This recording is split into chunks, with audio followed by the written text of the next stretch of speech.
For me, logistically, trying to sort 25 people a night for 27 nights was going to be an absolute nightmare. So that we asked people to shifts, and we had bulks of groups. We had over 18s, we had under 18s.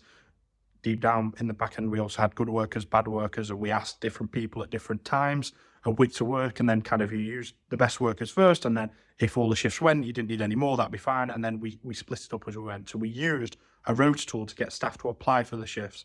At the start, we didn't do that. We were doing it kind of manually, and we had cases where people weren't turning up. We were asking them to come, and then they didn't come, or they didn't respond. So we used a rota tool. Bright HR we actually used. It wasn't brilliant, to be honest. I think I'm going to pick a different one next year. But we used a piece of software to make our life easier.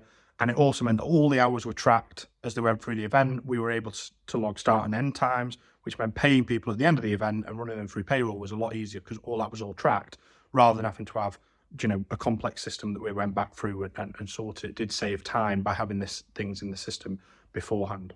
We also, between the staff, each evening we created a WhatsApp group for each night. So lots of discussions of how we're going to communicate. We've got 25 different staff working every night. So we create a WhatsApp group for each individual night.